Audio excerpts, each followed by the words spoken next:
안녕하세요. 저는 얼마 전에 시댁과 인연을 끊고 살게 된 40대 여성입니다. 시댁과 연을 끊고 산다고 하면 대다수의 사람들은 그래도 그건 너무하지 않냐, 너희가 좀 참으면 됐을 텐데 하고 이야기를 해요. 그렇지만 인연을 끊게 된 이유를 듣고 나면 그럴 수밖에 없었네 하고 말해요. 며느리라면, 아니 자식이라면 수긍할 수밖에 없는 시댁과의 인연을 끊은 이유 한번 들어보실래요? 저와 남편은 동갑내기 커플이었어요. 어릴 때 만나서 오랫동안 사랑을 키워온 좋은 부부라고 지금도 생각하고 있어요. 제가 결혼했을 당시에 시부는 좋은 직장에서 일하고 있어서 돈을 많이 벌고 있었어요. 지금은 퇴직했지만 당시 아버님의 위세는 생각보다 좀 더 대단한 편이었죠. 시어른이 돈을 잘 벌면 아들 집에 금전적 도움을 주는 경우가 있는데 저희는 아니었어요. 시모와 시부의 사랑과 관심, 경제적 지원은 모두 큰 형님인 아주버님께 돌아갔죠. 매번 아주버님네만 지원해주시는 시모를 보면서 스트레스를 받았지만 별말 하지는 않았어요. 엄밀히 따지면 차별을 하는 게 싫었던 건데 거기 돈이 끼어있으니 사람이 좀스럽게 보여서 가만히 있었던 거예요. 게다가 부모님이 번 돈이잖아요. 어디다 쓰던지 제 것이 아니니 더욱 말할 거리도 아니었고요. 하지만 시모의 돈 씀씀이가 점점 더 커지는 걸 보면서 노후 준비는 제대로 하고 계신 건지 걱정되기 시작했죠. 시모는 시집살이를 시키는 사람은 아니었지만 정말 씀씀이가 너무 컸어요. 뭐든 큰 것, 좋은 것, 비싼 것을 선호하고 좋아했죠. 그리고 그 좋은 것들은 모두 시모가 사용하거나 아주버님네로 들어갔죠. 알아서 잘하시겠지 하는 생각으로 별 걱정 안 했는데 그게 문제였어요. 사실 시부가 정년으로 퇴직하고 나서부터 그 걱정이 현실로 변해버렸어요. 시부모가 퇴직을 하면서 저희는 시댁에 용돈을 드리게 됐어요. 국민연금, 노령연금이 있지만 그걸로는 모자랄 걸 알고 있으니 한 달에 50만 원씩 꼬박꼬박 드렸어요. 저도 남편도 못 버는 편은 아니었고 시댁에 드리는 만큼 친정에도 드리고 있었으니 조금 부담되기는 해도 마음은 편했죠. 그런데 하루는 시모가 저와 남편을 불렀어요. 너희 매달 우리한테 주는 용돈 너무 적은 것 같은데 좀 더 줄 수 없겠니? 요즘 그 정도 금액 누구 코에 붙여? 쇼핑하고 친구들 한번 만나고 나면 다 사라지는데. 죄송해요 어머님. 저희도 그보다 더 많이 드리는 건 힘들어서요. 곧 있으면 애들 학교 들어가면 돈 더 들어갈 거고 그때 생각하면 너무 많이 쓸 수가 없어요. 시모의 말에 저는 거절의 의사를 명확히 했어요. 이런 요구에 상의해볼게요 이런 말을 해버리면 조금만 더 설득하면 넘어올 거라고 생각해서 더 심하게 요구하게 되거든요. 그래서 정말 확실하게 거절했죠. 그런 저를 슬쩍 보던 시모가 이번에는 남편에게 슬쩍 말을 하더라고요. 예, 얼마 전에 손주 생겼다고 전화 온 내 친구 알지? 걔는 용돈을 매달 100만 원씩 받는다더라. 어쩜 하나뿐인 자식이 그렇게 효심이 깊은지. 동창들끼리 다 모여서 이야기하는데 나는 50만 원 뿐이라서 이야기에 끼이지도 못했어. 얼마나 쪽팔리는 일이니? 너희 아버지 일할 때는 명함도 못 내밀던 것들이 자식 농사 잘 지었다고 어찌나 자랑을 하는지. 우리 아들들도 잘 컸다고 말하고 싶은데 결과가 이래서야. 그 말을 듣고 있으니 반발심이 일었죠. 자식이 부모에게 효도하는 일에 경쟁을 붙이는 게 이해가 안 됐거든요.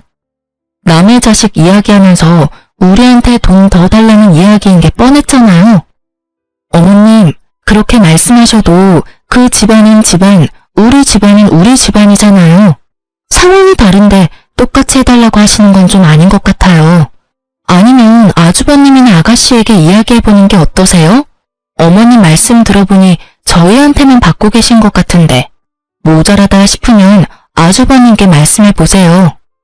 아주버님과 아가씨를 입에 담자 시모가 입을 딱 닫아버리더군요. 그러면서 저를 흘겨보며 그러더라고요. 너한테 한 말 아니고 내 아들한테 한 말이야. 왜 자꾸 네가 껴드는 거니? 저희 부부고 통장까지 합쳐서 서로 투명하고 깨끗하게 가계부 운영하기로 했거든요. 남편한테 따로 부탁하셔도 결국 저와 의견이 맞아야 돈을 더 드리던지 할 수 있어요. 네가 아들보다 돈 좀 더 번다고 애를 잡고 사니? 자기 돈 자기가 쓰는 게 왜 어려워? 아들이 나한테 용돈 더 주겠다 하면 네가 참견할 일은 아니잖아. 어머님께 돈 더 주면 저는 제 친정에도 똑같이 더 맞춰서 줄 거예요. 어머님이 얼마를 더 올려달라고 원하시는 건지는 모르겠지만 그 금액의 2배만큼 돈이 더 나갈 거라고 생각하면 간단하게 올려서 드릴 수 있는 일은 아니죠. 그럼 넌 내가 거지처럼 살아야 된다는 거니? 저는 그렇게 말한 적 없어요, 어머님. 그치만 이제는 씀씀이를 좀 줄이시는 게 좋을 것 같아요.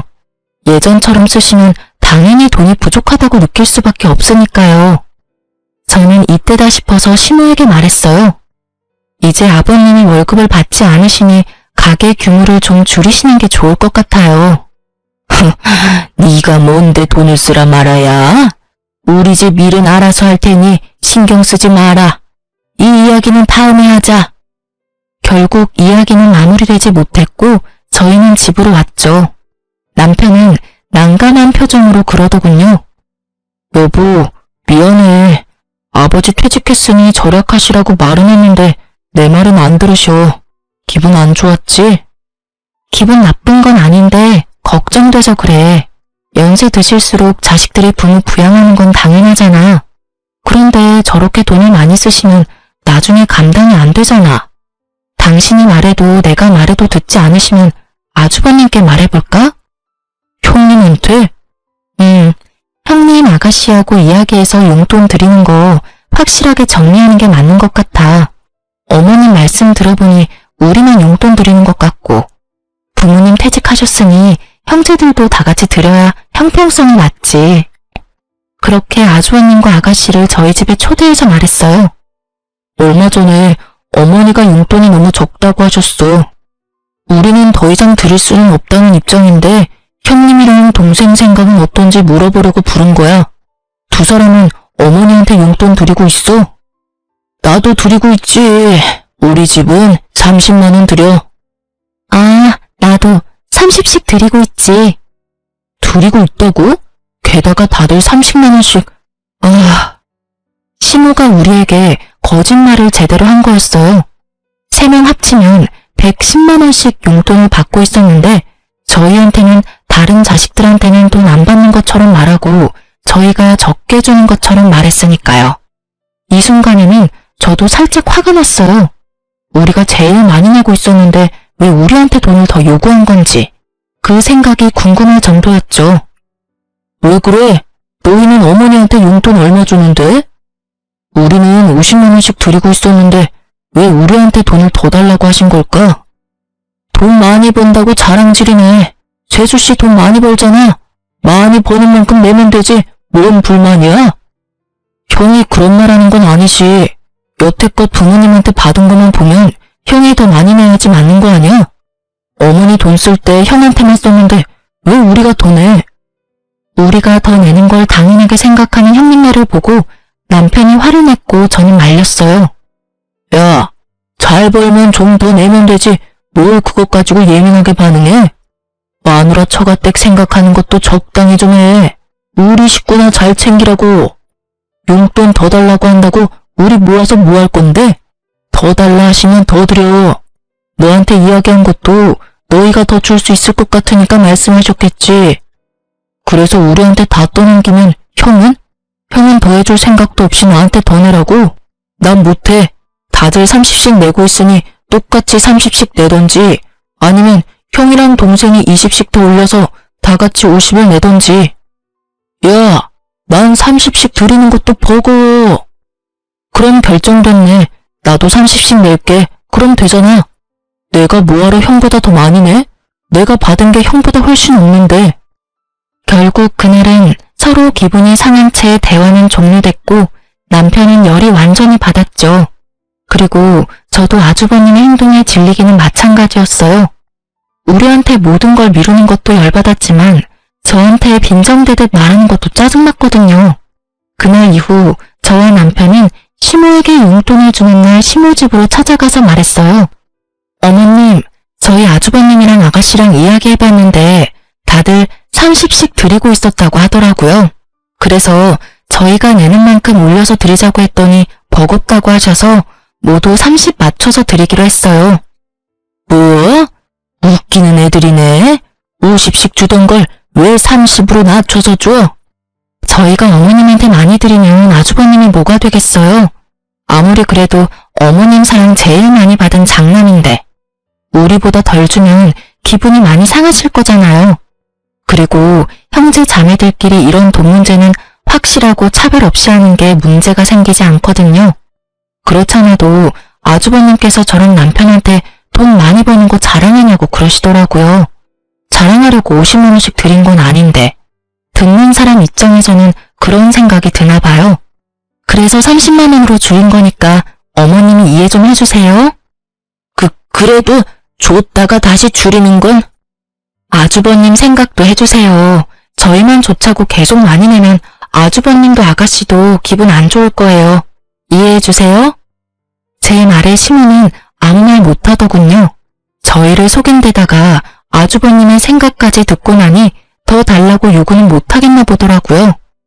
그러다가 저희한테 물어보더군요. 너희 그럼 친정에도 적게 주니?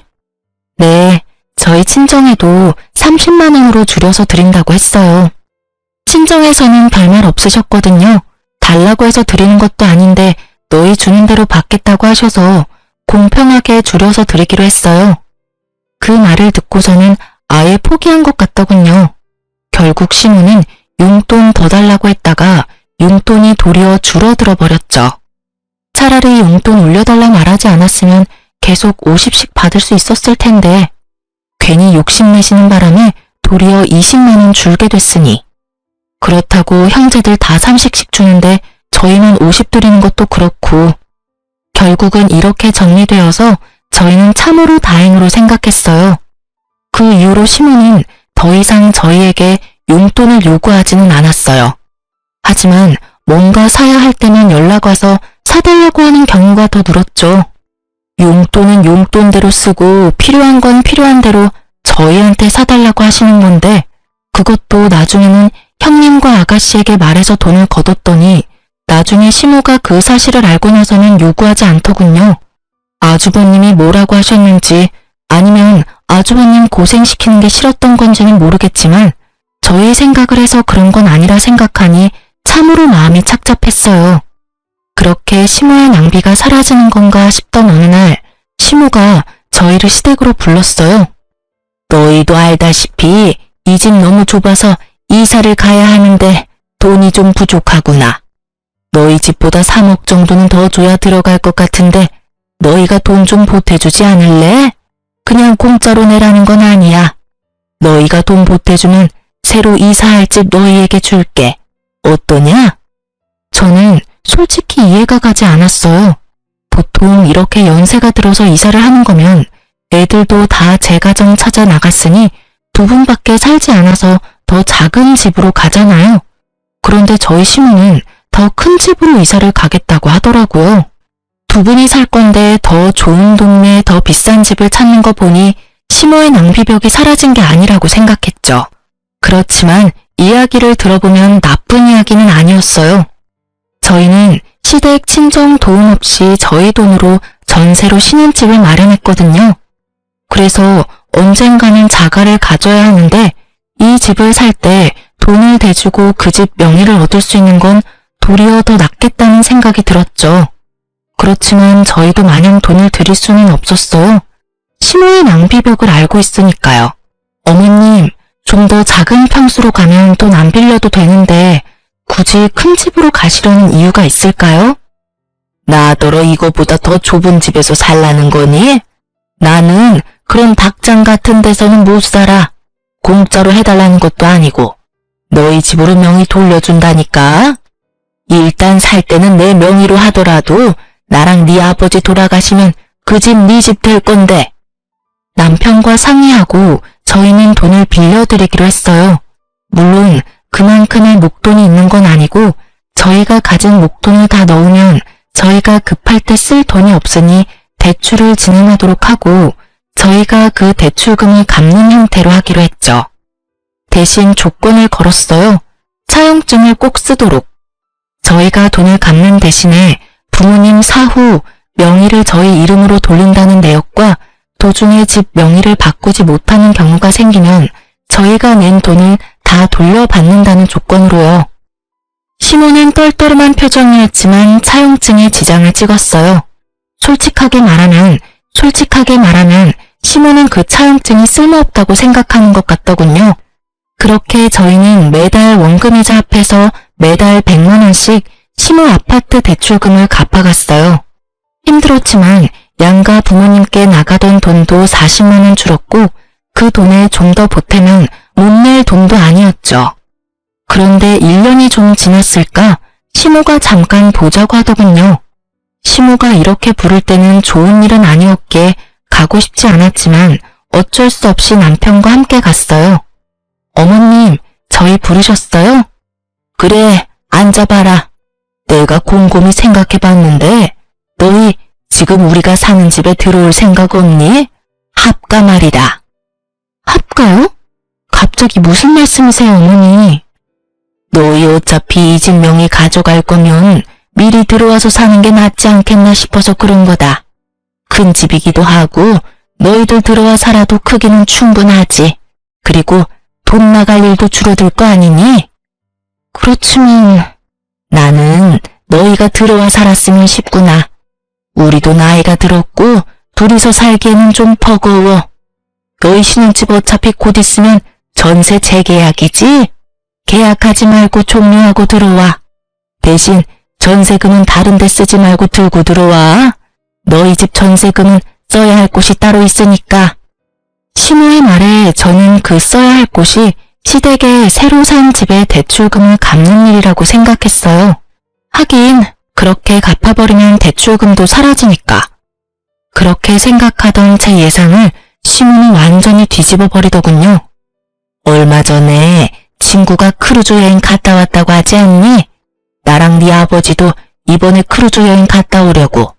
친구가 하던 것보다 더 비싼 걸로 갔다 와야 되지 않겠어?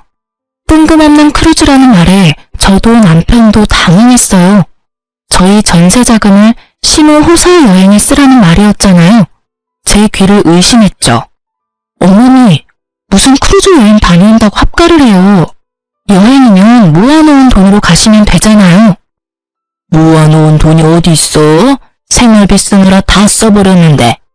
게다가 너희는 용돈도 쥐꼬리만큼 주면서 너희가 나한테 할 말은 아니지 않니? 너희가 용돈이라도 두둑하게 주면 또 몰라도 고작 100만 원 안 되게 주면서 무슨 여행이야? 집에 쓸 돈도 없는데.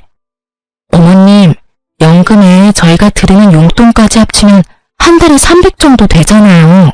그런데 그게 모자라다고 하시면. 모자라다면 모자란 줄 좀 알아. 그래서 너희 전셋집 팔고 우리 집에 들어올 거니? 못 가요. 세상에 그런 이유로 합가를 하는 가족이 어디 있어요? 그리고 제가 몇 번이나 말씀드렸잖아요. 소비 좀 줄이시라고요. 도대체 크루즈 비용을 얼마를 쓰시길래 저희 전세금까지 필요할 정도냐고요. 못해도 두 사람이서 가려면 몇천 정도는 필요하지 않겠어? 거기서 입을 옷들, 장신구들, 가방 그런 것들부터 사고 들어가서 식사 비용이나 이런 것도 만만치 않게 돈이 드는데. 어머니, 제발 좀 그만하세요. 아버지 돈 한 푼 안 벌고 계시는데 돈을 그렇게 써요? 돈이 하늘에서 떨어진다고 생각하세요? 저희는 못해요. 두 번 다시 그런 이유로 저희한테 합가하자고 하지 마세요. 저보다 남편이 더 화내며 시모에게 한바탕 하자 시모 얼굴이 정말 차갑게 가라앉더라고요. 너희 거절했지? 그럼 나도 내가 알아서 하마. 자식 새끼 잘못 둔 게 죄지. 부모 호강은 못 시켜줘도 여행 한 번 정도는 보내줄 거라고 생각한 내가 바보야. 저런 것도 자식이라고 애 낳고 미역국을 다 먹고. 돌아가 봐라. 너희 앞으로 볼 일 없을 테니까. 결국 시모에게 그런 이야기를 듣고 저희는 집으로 돌아왔어요. 남편은 흥분해서 열을 올렸지만 저는 슬슬 걱정이 되더라고요. 알아서 하시겠다는 말이 뭔지 몰라서 궁금해졌거든요. 무엇이든 상상 이상을 보여주는 시모라서 정말 몇 날 며칠을 끙끙대며 시모의 다음 행동을 예측했는데 몇 달간 시댁이 조용했어요. 시모에게 안부차 매주 전화를 드렸었는데 그날을 기점으로 전화도 받지 않으시더라고요. 그래서 저는 남편에게 말해서 아주버님께 시모가 어디 있는지 물어보라고 했죠. 형님, 어머니 연락이 안 돼서 그러는데 어디 가셨어요? 얼마 전에 크루즈 여행 간다고 두 분 같이 가셨어. 꽤 긴 일정이던데 거의 한 달 일정이더라고. 금액도 엄청 들었어. 결국 크루즈 여행 가셨네요. 혹시 형님한테도 여행 보내달라고 하시던가요? 그래, 그래서 결국 내가 돈 마련해서 보내드렸어. 너무 좋아하시더라. 돈은 좀 많이 들긴 했지만 그래도 좋아하시는 거 보니까 마음이 좀 편해졌지. 그 말에 저는 안심하면서도 당황했어요. 아주버님네가 그리 넉넉지 못한 상황인 걸 알고 있었는데 그 크루즈 여행에 들 돈을 어떻게 마련했을까 싶었거든요. 그래도 아주버님이 효도 차원에서 그렇게 했다면 뭐 못할 것도 없지 않았겠나 싶었어요. 여태껏 시모에게 받은 것도 많은 장남이니 솔직하게 말해서 받은 만큼 돌려드렸다면 가능했을 금액이라고 생각했거든요. 그렇게 전화를 끊고 그 일에 대해 잊었어요. 그런데 시댁에 집 대출금 내는 날이 되었을 때 문득 그런 생각이 들더군요. 시모가 저희에게 크루즈 여행을 위해 들어와서 합가를 하라고 했을 때 그런 이야기를 했잖아요. 전세금을 자기한테 달라고. 혹시 형님네한테도 똑같이 그런 요구를 했을지도 모른다는 생각이 불현듯 떠오른 거죠. 저는 아닐 거라는 간절한 마음으로 시댁의 등기부등본을 떼봤어요. 그리고 그 자리에서 굳어버렸어요. 원금과 이자를 매달 우리가 내고 있는 시모의 집이 형님 명의로 어느새 바뀌어져 있더군요. 저는 너무 놀라서 남편부터 불러드렸어요. 여보, 시댁집 명의가 아주버님 이름으로 되어 있어. 뭐? 남편도 너무 놀랐는지 한달음에 달려왔어요. 저와 남편은 놀라고 화난 상태로 시댁으로 향했어요. 집에 갔더니 시모가 태어난 얼굴로 마중나였더군요. 너희 무슨 일로 우리 집을 찾았어? 나는 너희 부른 적 없는데. 어머니, 집 명의 어떻게 된 거예요? 왜 이 집이 형 명의로 넘어갔냐고요? 그걸 몰라서 묻니? 나는 나 부양하지 않는 자식한테는 이 집 못 줘. 이 집이 내 명의인데 왜 내가 이 집을 너희한테 줘야 해? 웃기지도 않아. 첫째 덕분에 겨우 체면치레 했는데 너희가 나한테 뭘 해줬다고 이제 와서 집 타령이야? 이 집이 온전히 어머님 집은 아니죠. 저희랑 이 집 살 때 무슨 말 했는지 잊으셨어요? 그래, 너희가 돈 내주기로 하고 이 집 산 거는 맞지. 그렇지만 명의는 내 이름이잖니? 내가 뭘 하든 내 마음이지. 그리고 자식한테는 부모를 부양해야 하는 의무가 있는 거야. 너는 그걸 하지 않았고 첫째는 그걸 했지. 그래서 첫째한테 이 집 명의 준 거다. 불만이 있으면 나한테 그 의무를 다 못한 너를 탓해야지. 여기 와서 불평한다고 내가 명의 바꿔줄 것 같으냐? 정말 당당하게 상식 이하의 발언을 하는 시모를 보며 저와 남편은 둘 다 입이 막혔어요. 말이 머릿속에는 맴도는데 하고 싶은 말, 고쳐주고 싶은 말이 너무 많으니 제대로 정리가 되지 않더군요. 어머니, 정말로 이대로 저희하고 척질 생각이세요? 저희와 한 약속까지 어기고. 말하는 도중에 아주버님이 나타나더니 저희에게 버럭 소리를 지르더군요. 야, 집 명의 때문에 화난 건 이해해. 그런데 아무리 그래도 자식이 부모한테 그런 식으로 따지는 건 너무한 거 아니냐? 너희가 이 집 명의를 원했으면 어머니 부탁 들어줬으면 될 일 아니야. 자기들이 부족해서 못한 걸 왜 어머니 탓을 해? 말리는 시누이가 더 밉다고 말리는 아주버님은 정말 얄미웠어요. 남편이 화가 나서 뭐라 하려는 걸 저는 막아섰어요. 그리고 시모에게 말했어요. 어머님이 그렇게 나오시면 저희도 알아서 할게요. 너희가 이제 와서 뭘 할 수 있겠어? 멀리 안 나간다. 시모는 냉정하게 말하고 돌아섰고 아주버님은 의기양양한 승자의 표정을 지으며 저희를 쫓아내더군요. 저는 그런 아주버님을 보며 속으로 비웃었어요. 이 집이 어떤 꼴인지 모르고 저렇게 승자의 기분에 취해 있는지. 이제 곧 나락으로 떨어질 생각을 하니 웃겼죠. 저와 남편은 시모와 헤어지고 그날부로 내고 있던 원금과 이자를 내지 않았어요. 사실 여태껏 시모의 통장에서 대출금이 빠지고 있었거든요. 저희가 대출금을 내지 않아도 저희한테는 아무런 문제도 발생하지 않거든요.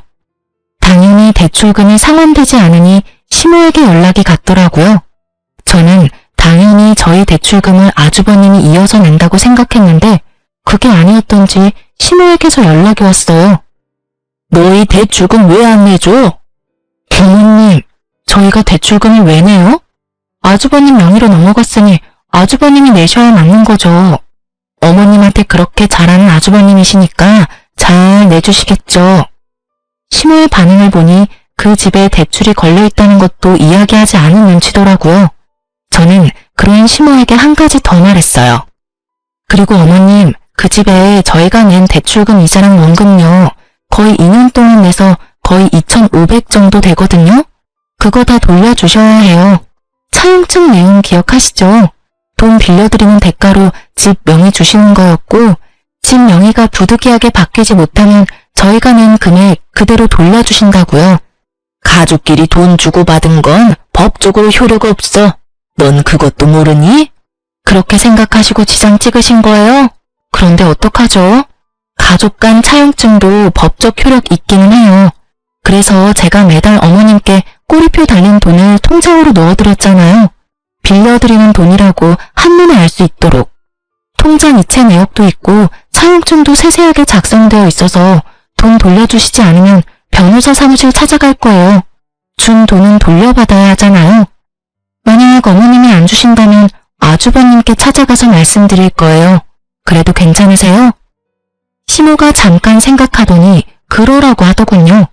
이미 형님은 어머님네서 합가하여 같이 지내고 있으니 어쩔 수 없이 돈을 갚기는 해야 할 거라는 생각이 든 것 같더라고요.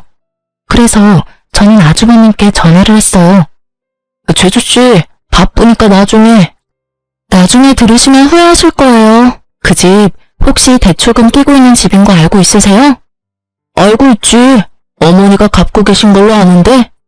그럴 리가 있겠어요? 그 대출 사실 저희가 갚고 있었거든요. 어머님이 그 집 살 때 저희한테 돈 보태면 그 집 명의 저희한테 돌려주신다고 하셔서요. 그래서 지금 나한테 따지려고 전화했어? 그럴 리가요. 이미 명의 넘어갔으니 저는 별로 상관없어요. 그런데 문제가 하나 있거든요.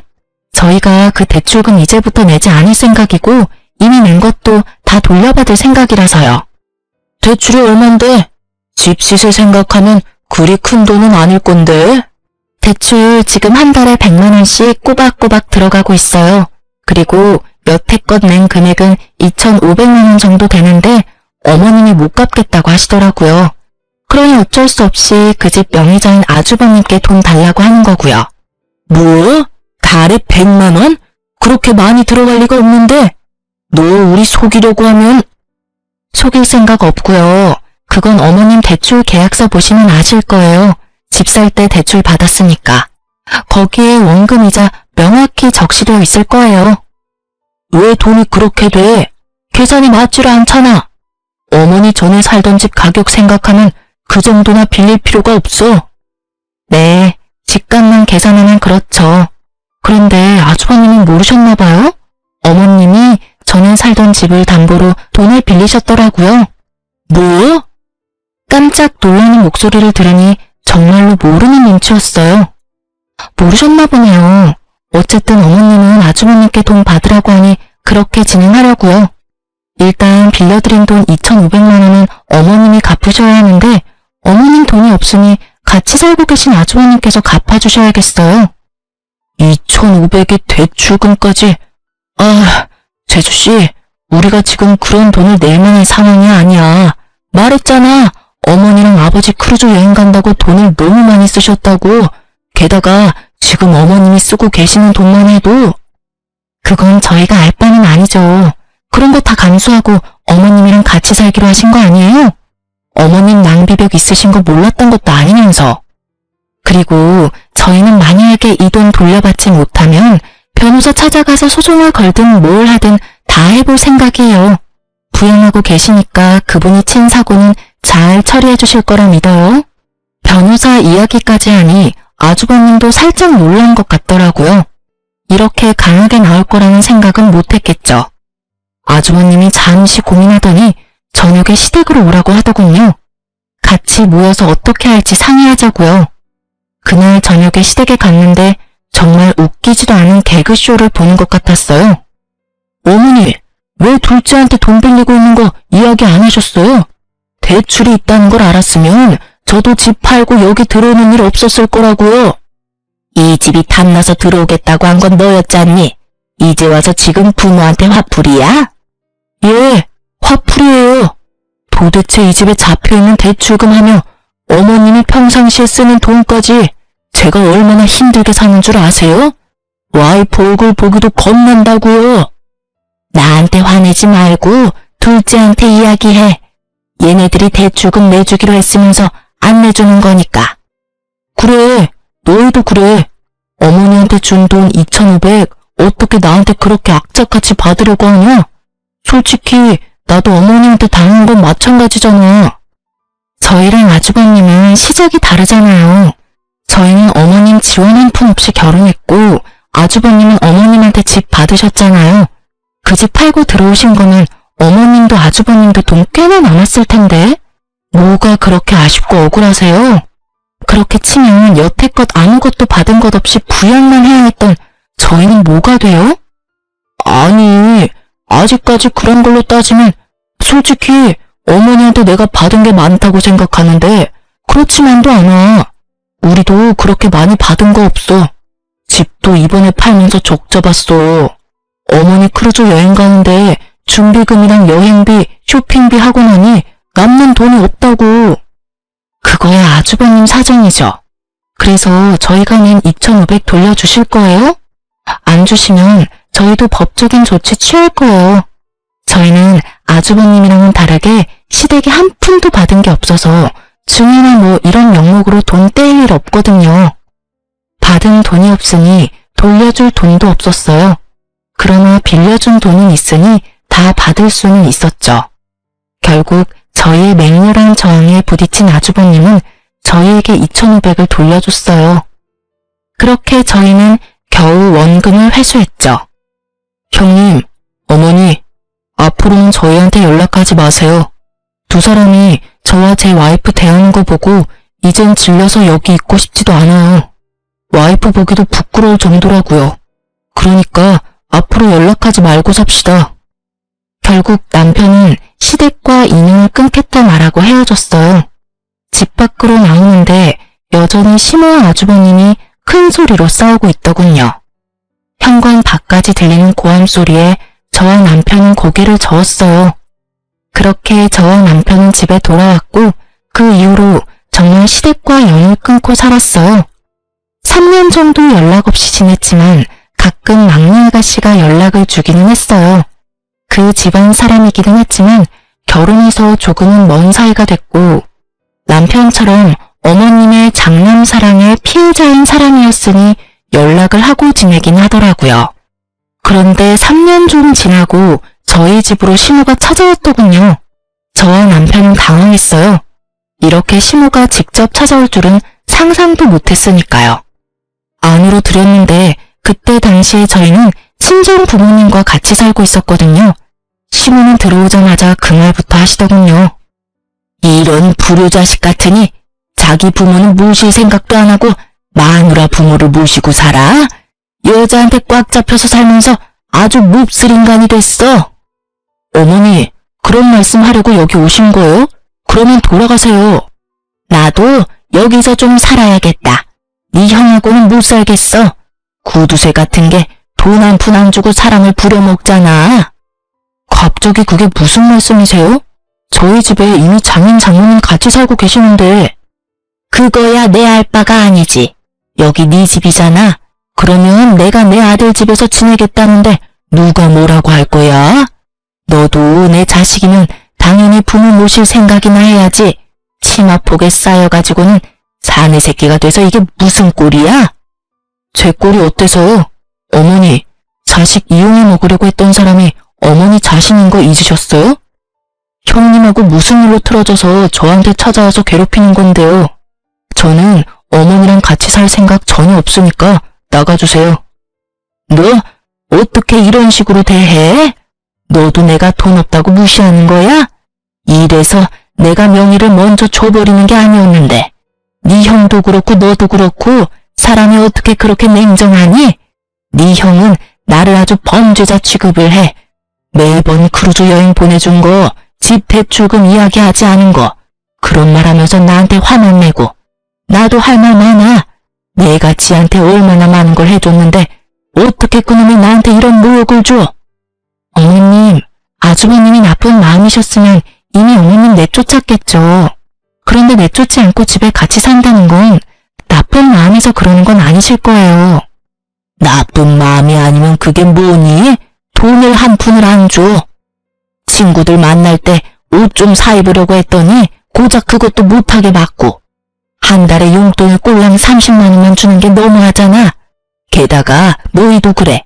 꼴랑 집 명의 바꾼 걸로 마음 상했다고 부모한테 주는 용돈을 안 주면 어떡하니? 어머니, 저희도 연락 없었지만 저희한테 연락 주신 적도 없는 게 어머니예요. 어떻게 여태껏 한 번도 연락 없으시다가 또 본인 필요할 때만 나타나서 부모 자식 운운하시는 건데요. 화내며 소리 지르는 남편을 제가 달랬어요. 어머님, 아주버님 좋아하셔서 아주버님한테 집 명의 주셨잖아요. 그러면 아주버님 곁에 계시는 게 가장 행복하실 거예요. 조용히 있으면 먹고 자고 쉬는 데는 문제 없으시잖아요. 그렇죠? 제가 저번에도 말씀드렸지만 씀씀이만 줄이시면 다 좋게 해결될 일 같네요. 나는 싫어. 어떻게 이렇게 없이 살아? 해야 할 게 얼마나 많은지 아니? 게다가 얼굴만 마주치면 잔소리까지 하는 아들까지. 내가 시집을 다시 왔나 싶을 정도야. 아이고, 그러니 내가 너희한테 찾아왔잖아. 너희도 내 자식이고 응당 자식이라면 부모를 모시는 게 맞지. 지금 당장 사돈댁 내보내고 나 들어갈 자리부터 마련해라. 정말 막무가내도 이런 막무가내가 없더라고요. 시무가 아주버님네서 어떻게 지냈는지 아가씨에게 들어서 잘 알고 있던 우리는 지나가던 개에 물린 느낌이었어요. 아주버님의 분노가 대단하다고 하긴 하더라고요. 멀쩡한 집까지 팔고 그 돈으로 시무 크루즈 여행 보내주고 대출빚 남은 집 얻은 웃긴 모양새가 됐잖아요. 더 큰 집에서 편하게 살 줄 알았는데 그 집에는 대출이 가득 잡혀 있었고 사람 잡는, 아니 돈 먹는 어른까지 있었으니 말이죠. 한 달에 100만 원을 넘게 혼자서 쓰는 시무 때문에 아주버님이 화를 낸 적이 한두 번이 아니라는 이야기도 들었으니까요. 결국 모든 용돈 회수하고 집에서 집안일이나 하라는 아주버님 말에 반발해서 온 곳이 저희 집이라니. 저희에게 오면 저희가 무조건 받아줄 거라고 생각한 것 같더라고요. 저희는 그럴 생각이 눈꼽만큼도 없었는데 말이죠. 시모가 와서 이렇게 막무가내로 굴기 전에는 남편도 마음이 좀 약해지는 눈치였었어요. 그래도 어머니잖아요. 그런데 우리 집에 와서 저렇게 밀어붙이는 시모를 보며 남편은 자신의 기억이 많이 미화됐었다는 걸 깨달은 모양이더군요. 게다가 시모는 저희 집에 오기 전에 아가씨 집을 먼저 갔었어요. 아가씨가 이야기를 해줬거든요. 그래서 저희 집은 안 오겠거니 생각했었어요. 저희와는 워낙 큰 트러블이 있어서 오지 않을 거라고 추측했었거든요. 그런데 결국 저희 집까지 찾아온 걸 보면서 남편은 더 열받은 거죠. 우리한테 정말 오기 싫었는데 장남이 있는 집이 너무 싫어서 우리한테라도 빌붙으려고 온 것 같은 모양새라 남편은 더 용서 못하는 것 같더라고요. 여태껏 형님 들러리로 살았고 시모에게 그럴듯한 애정도 받지 못한 채 컸는데 자기를 부양하라는 의무만 요구하니 화가 날 수밖에요. 남편이 무척 차가운 얼굴로 시모에게 말했어요. 하늘이 두 쪽 나도 제가 어머니 모실 일은 없을 테니 집으로 돌아가세요. 왜 삼남매들 모두 어머니를 모시기 싫어하는지 이유를 본인이 곰곰이 생각해 보시고요. 그리고 한 가지 더 말씀드리는데 형님한테 그만큼 돈 많이 쏟아부었으니 형님한테만 부양해달라고 하세요. 다른 자식들 여태껏 찬밥 신세로 만들고 평생 자식 이용해 먹으려고는 하셨잖아요. 대학도 제가 벌어서 들어갔고 결혼도 제가 벌어서 했어요. 결혼 후에도 저희한테 돈만 요구하셨잖아요. 염치라는 게 있다면 저희한테 와서 될 일은 아니죠. 우리가 무슨 이유로 어머니랑 연 끊은 건지 잊으셨어요? 어머니가 형님만 자식으로 생각했듯이 저도 부모 없는 셈 칠 테니까 여태껏 해왔던 대로 연락 없이 지내요. 결국 남편은 아주버님께 전화해서 어머니 모시고 가라고 했어요. 아주버님은 너희가 모실 수 있으면 모시라는 식이어서 남편이 또 화를 낼 수밖에 없었죠. 시모가 집을 나가버리기를 원하는 아주버님의 모습에 남편은 시모를 직접 차로 태워 시댁으로 데려다 줬어요. 2번 다시 찾아오지 말라고, 이번에 찾아오면 진짜 호적파고 나가버릴 거라고 으름장을 놔버리더군요. 그렇게 강하게 반발하는 남편의 모습을 처음 봤는지 너무 놀란 시모는 그 이후로 연락을 하지 않았어요. 아가씨가 시모 소식 전해주려고 할 때마다 남편은 어머니 이야기 입 밖에도 내지 말라며 화를 내니 할 수가 없는 거죠. 아주버님네와 시모의 싸움에 등 터지는 아가씨는 그나마 저한테 시모와 아주버님의 근황을 알려주더군요. 시모가 화려하고 사치스러웠던 생활을 잊지 못하고 결국은 아주버님 카드로 카드론을 받아 쓴 바람에 아주버님에게 혼나고 지금은 조용히 식물처럼 살고 있대요. 한 번만 더 돈 때문에 사고치면 시모가 가지고 있던 비싼 물건들 다 팔아치워 버린다고 했대요.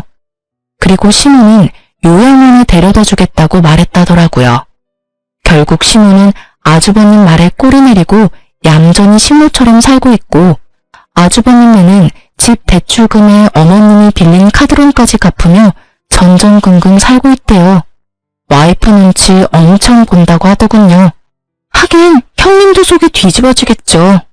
시댁 재산 자기 걸로 만들어 보려다가 결국에는 멀쩡한 집 팔아서 대출금 가득한 집을 얻은 데다가 시어른과의 합가까지 해서 수발까지 들어야 하니 말이죠.